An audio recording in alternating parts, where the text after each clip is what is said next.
बिस्मिल्लाहिर्रहमानिर्रहीम। अस्सलाम वालेकुम रहमतुल्लाहि व बरकातुहू। नाज़रीन, आज हम आपको ब्लड प्रेशर का चेकअप सिखाएंगे। जी जी, आप इस वीडियो के अंदर जो अभी आप देख रहे हैं, ब्लड प्रेशर चेक करने के बारे में आपको बताया जाएगा। उसके अलावा ब्लड प्रेशर अगर हाई हो जाए और आपके पास मेडिसिन ना हो, आप सफ़र में हो, बस में हो, किसी जगह पे भी हो, आपने बगैर मेडिसिन के ब्लड प्रेशर को कैसे कंट्रोल करना है, इमरजेंसी को कैसे कंट्रोल करना है, तो आप किसी शोबे से तल्लुक़ रखते हैं तो आप ये काम कर सकते हैं।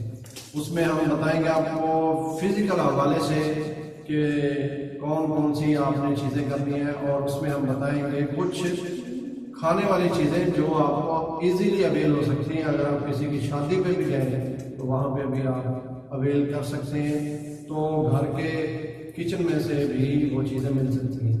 तो इस वीडियो को एंड तक देखें तो आपको इंशाल्लाह इसमें अच्छी मालूमात मिलेगी।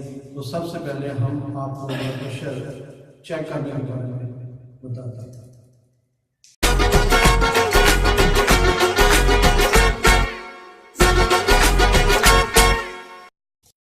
ब्लड प्रेशर चेक करने से पहले ये बाजू जो है ये नंगा कर लिया जाए तो बेहतर है, ताकि आवाज़ जो है वो स्टेथोस्कोप की अच्छे तरीके से आपके कानों में आ सके। वरना आम हालात में जो सीरियस मरीज होता है उसके आप इसको हटा लें कपड़े को, वरना वैसे भी कपड़े के ऊपर से हो जाता है। तो ज़रूरी नहीं है कि इसको ऊपर किया जाए, लेकिन अगर कोई हाइपरटेंशन का मरीज़ है तो उसके ये हटा लिया जाए। तो पहले नब्ज़ भी चेक कर लें। इस अंगूठे की बिल्कुल डायरेक्शन में ये नब्ज़ चेक करनी है, तो इधर ये 3 उंगलियों से आपने रख के चेक कर लेनी है। तो कभी होता है कि आप स्टैथ कानों को लगाते हैं और स्टैथ के अंदर आवाज़ नहीं आती दिल की धड़कन की, तो नब्ज़ की आवाज़ बिल्कुल सुनाई नहीं देती। फिर उस वक्त हमने कफ को लगाने के बाद नब्ज़ को पहले ढूंढना है किधर, फिर उधर रख के तो ब्लड प्रेशर नब्ज़ के जरिए से चेक करना है। कई दफ़ा ऐसा होता है कि मरीज की वीकनेस ज़्यादा होती है और ब्लड प्रेशर चेक करने में बड़ी दिक्कत होती है। तो ये कफ कहलाता है। इसको इस तरह से ऊपर वाली साइड से इधर रख लेते हैं, इस तरह रख के इसको बंद कर लेते हैं। तो अगर आप घर में ब्लड प्रेशर चेक कर रहे हैं तो ये ध्यान रखें कि आपके घर में कितने मोटे ताजे बंदे मौजूद हैं, ताकि कभी कभी बाजू खास तौर पे औरतों की इतनी मोटी होती है कि ये कफ उसको लगता ही नहीं है। तो जब आप इसको खरीदें ब्लड प्रेशर चेक करने के आले को, तो ये बाजू के हिसाब से जो आपके घर में अफराद हैं उसके हिसाब से इसको बड़ा छोटा मिल जाता है वो लें। तो इस तरीके से इसको लगाना है। उसके बाद ये डायल है, ये पारे वाला भी है हमारे पास, लेकिन ये हम डायल से आपको बताने जा रहे हैं। तो 20 से लेकर ये 300 तक इसकी गिनती लिखी हुई है। इसको आपने इधर लटका लेना है इस तरह, फिर चेक करना है। लेकिन अब हमारे पास ये स्टूडेंट्स हैं तो इसलिए हम इसको इधर रख देते हैं नीचे, ताकि इनको भी नजर आए और आपको भी पता चल जाए। तो ये स्टैथ है, इसको कानों में ले ले। तो स्टैथ एक सिंगल नाली वाला भी होता है किसी के पास, किधर? अच्छा, तो ये डबल भी होता है। जो भी आपका दिल करे पैसे खर्चने को, जितने खर्च करने हैं उसके हिसाब से ले लें। 12 ये कानों में लगाए और कोशिश करेंगे जब कान में लगाना है तो ये अंदर की तरफ इसको थोड़ा मोड़ लें ताकि वो फिट आए दोनों कानों में इस तरह से। तो फिर यहाँ पे आपने नब्ज़ को फील करना है, महसूस करना है। तो कई दफ़ा ऐसा होता है कि नब्ज़ महसूस ही नहीं होती, लेकिन एरिया यही है जो खूनी की जोड़ का एरिया है। ये देखिए खूनी के जो जोड़ का एरिया है, यहाँ पे ही आपने स्टैथ को रखना है इस जगह, और रखकर आपने ये बल्ब कहलाता है इसका, इससे हवा भरना शुरू कर देंगे। लेकिन हवा भरने से पहले ये देखें, कई दफ़ा जब पहले बंदा ब्लड प्रेशर चेक करता है तो ये बंद नहीं करता। ये वाला जो पेच है ये खुला होता है और बंदा हवा भरता है तो वो इधर से भर रहा है, उधर से निकल रही है, ये इधर से निकल जाती है, इधर से भरते हुए तो पहले इसको कंफर्म कर लें कि ये बंद कर लें। इतना जोर से भी बंद नहीं करना कि जब आप हवा भर लें बाद में इसको आहिस्ता आहिस्ता खोलना है, हवा निकाल ली है तो बाद में वो हवा ही ना निकले तो मरीज उधर से चीखें मार रहा कि मेरी बात फटने वाली है। तो इसको इतना बंद करना है मुनासिब सा ताकि हवा निकले ना, बस बहुत ज़्यादा जोर जो है वो नहीं लगना। तो इस तरह कानों में लगाने के बाद इधर रखना है और इधर से इसको बंद करके हवा भरनी शुरू कर देना। तो अगर आपका ये कफ नया है तो फिर ये लगा रहेगा, अगर पुराना हो गया तो मरीज से कहें कि इधर हाथ रख लें। लेकिन हमें ज़रूरत नहीं है, ये ठीक है, लेकिन मैं बता रहा हूँ कि ऐसा हाथ को धोना है।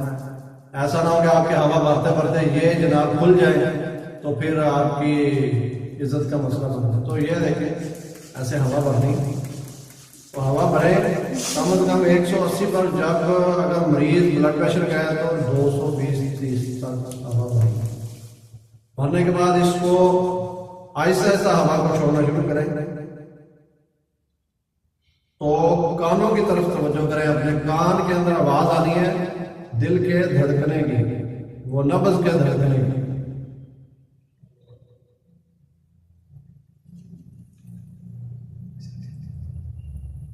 तो अभी तक आई नहीं।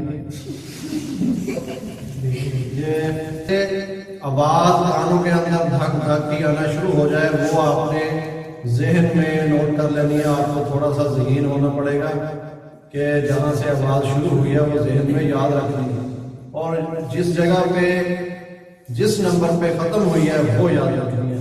तो जिस जगह से आवाज़ शुरू हुई है वो होता है सिस्टोलिक ब्लड प्रेशर, यानी कि वो ऊपर वाला जिसको आमतौर पर बोलते हैं।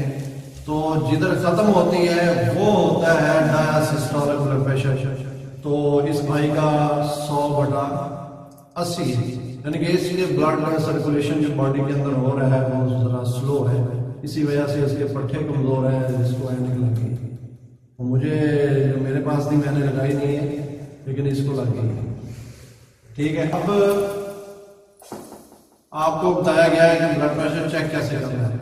तो ब्लड प्रेशर का जो रीडिंग है ब्लड प्रेशर की वो नौजवानों के अंदर 120/80 की होती है, और जो थोड़ा एज पे चले जाते हैं बंदे, जो बूढ़े हो जाते हैं, उनको ज़रूरत होती है कि उनका ब्लड प्रेशर थोड़ा सा ऊपर हो, यानी 130-90 तक जो है वो 50 साल तक अगर ब्लड प्रेशर हो तो वो उनका नॉर्मल होता है। अगर इतना ना हो, बुढ़ापे के अंदर जो वेनें होती हैं वो सुगड़ जाती हैं और उनके अंदर खून को रवा रहने के लिए थोड़ा प्रेशर की ज़रूरत होती है।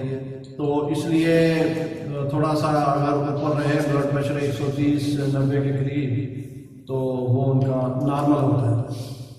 तो अब मैं साथ साथ बताता चलूँ कि ब्लड प्रेशर का मर्ज जो है वो होता क्या है।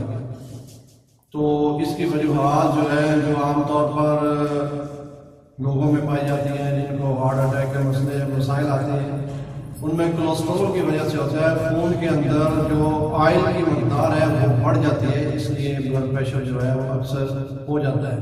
इसके अलावा कोई भी बॉडी के अंदर या दिल के अंदर पैथोलॉजिकली कोई चेंज हो तो फिर भी ब्लड प्रेशर हो सकता है।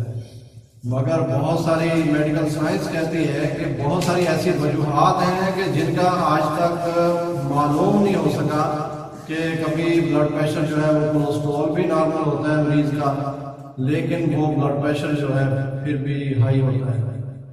तो मेडिकल साइंस जो है वो मुकम्मल मालूमात हासिल करने में अभी तक कासर है कि ब्लड प्रेशर हाई होने की वजूहात क्या है।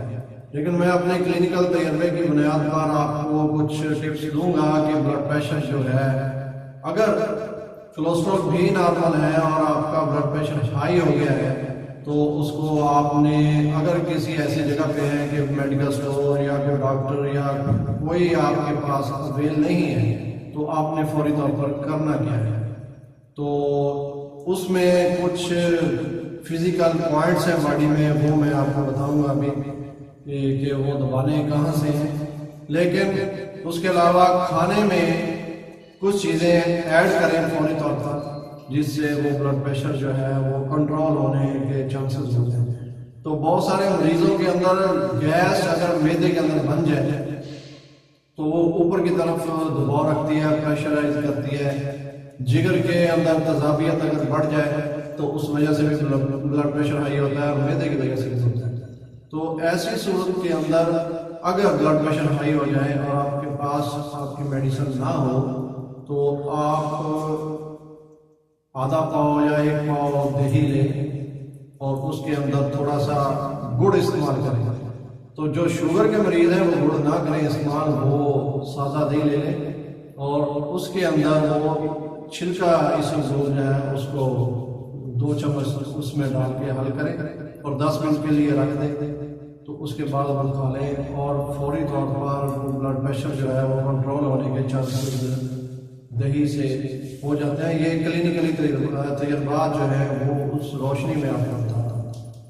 तो जो स्याह मिर्च है जो आप खाने में किचन में यूज होती है उसको 10-12 दाने उसके लें, मुंह में चबा के ऊपर से 1 गिलास पानी पी लें तो वो भी ब्लड प्रेशर और धड़कन को कंट्रोल करने में फ़ायदेमंद होती है। और कोलेस्ट्रॉल लेवल जो है वो भी उसमें खासियत है कि उसको कंट्रोल करने में वो मदद करती है। तो बॉडी के जो पॉइंट्स जो फौरी तौर पर बताने चाहिए जो हमने अपने प्रैक्टिस के दौरान जिससे बहुत सारे फ़ायदे हासिल किए हैं वो आपको बताता हूँ। खुश हाई ब्लड प्रेशर के अंदर अक्सर औकात मरीज के सर में पेन होती है। जब ये चीज़ें इसलिए बता रहा हूँ कि जब आपके पास मेडिसिन अवेलेबल ना हो, आप इमरजेंसी में, सफ़र में, बस में है, किसी भी चीज़ के अंदर आप बैठे हैं और आपके पास नहीं है तो आपको ये जब सर में शदीद दर्द हो तो ये अंगूठे और उंगली के दरमियान में आपने ज़ोर ज़ोर से दबाना है इसको। तो ये दिमाग की तरफ जो दबाने खून बड़ा हुआ होता है उसको कंट्रोल करता है और सर दर्द के अंदर जो, तो इसको बार बार दबाने से मरीज को जो दिमाग की तरफ दबाने खून होगा उसमें फायदा होगा। तो दूसरी जो फौरी काम करने वाला है, ये टांग को खड़ा करें और बिल्कुल ये टांग के जोड़ के नीचे से जोर जोर से दबाना है दोनों हाथों से। अब मरीज को सीधा रखें या उल्टा रखें ये आपकी मर्जी है, जिस हालत में भी हो। तो लेकिन ये जोर से ये टांगों के नीचे से दबाना इधर से। ये देख लें आपको नजर आ रहा है या नहीं आ रहा है। अब ये तो कॉलेज की भर्ती है तो इसमें से इतना ही नजर आ सकता है। अब इसको हम बता नहीं सकते हैं क्योंकि ये मसला है। तो दूसरा पॉइंट जो है वो ये वाला है।